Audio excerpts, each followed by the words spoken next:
Greetings, Mason here. On today's episode, we're going to look at making some home fries. Potato wedges. Good as a side dish, good for breakfast. Easy to make and delicious. For ingredients, I'm going to be using some garlic, paprika and cayenne pepper, olive oil, potatoes, and onion.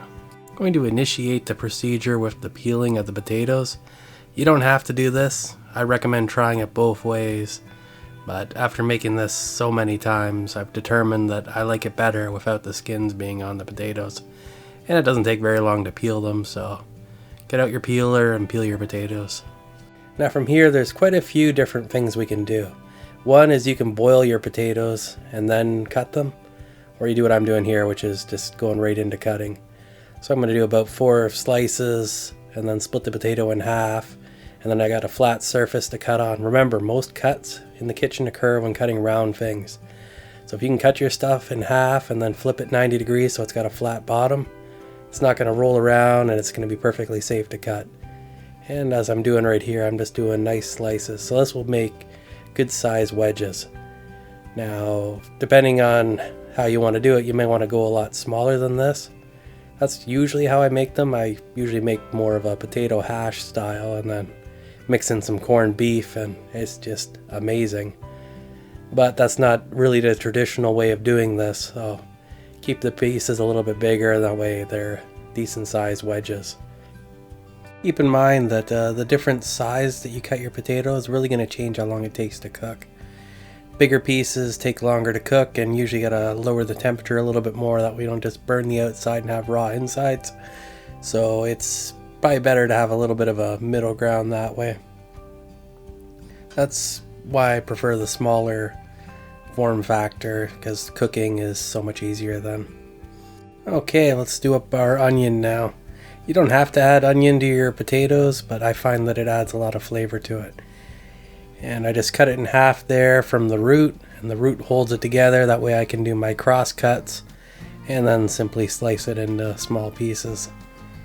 Now, when you cook onion like this, because we're going to be frying this up, the onion's basically like candy. It's just super delicious.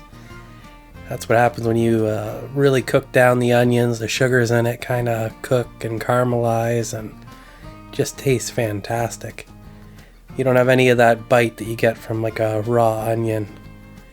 It's almost like a completely different vegetable at that point. And now it's time to work on our garlic. So I'm just gonna get my couple garlic cloves down here and just do a bit of a crush and then a slice. And then maybe even a secondary slice. Get them nice and small. Kind of minced garlic type of thing.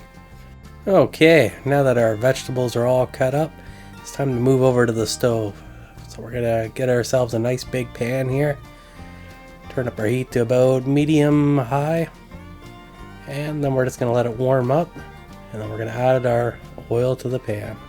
And now that we got our oil in the pan, it's all warmed up. It's time to add our potatoes and shoot oil all over the place and make a terrible mess. And then we're going to add in our onions. So now we're just going to let this cook down for probably about 10 minutes or so and stir it occasionally. And after 10 minutes, what we're going to do is we're going to add in our garlic.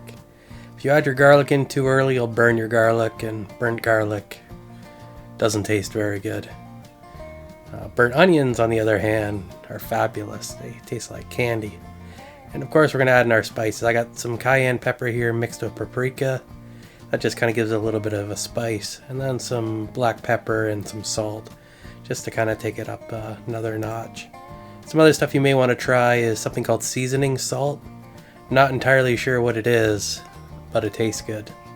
Now, as far as kitchen gadgets go, I usually make this in the air fryer.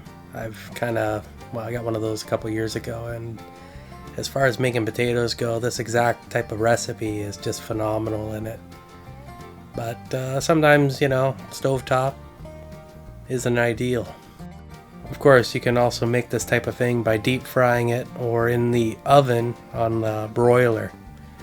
Now, broiled potatoes now. I'll have to do that in another video. Those are pretty good. Now just use a fork and take out a potato and try it to see how done it is. And eventually you'll have it nice and tender on the inside and crispy on the outside. If it's tender on the inside and not crispy on the outside, crank the heat and get a little bit of crisp on it, and then you're all set. Now if the reverse happens where you got it crispy on the outside and it's not done on the inside, it's lower the temperature and try to cook it down. Sometimes it can take a significant amount of time, or just put up with what you got and eat it. This recipe is probably at its best though when it's used with leftovers. Leftover boiled potatoes, leftover baked potatoes, both make good candidates for this type of recipe. And that's usually how I make it. Anyway, this is probably about the end of this one. So let me know in the comments below how you like to make your home fries, home potatoes, potato hash brown, whatever. And if you like my content and would like to see more of it, please like and subscribe. And until next time, stay awesome.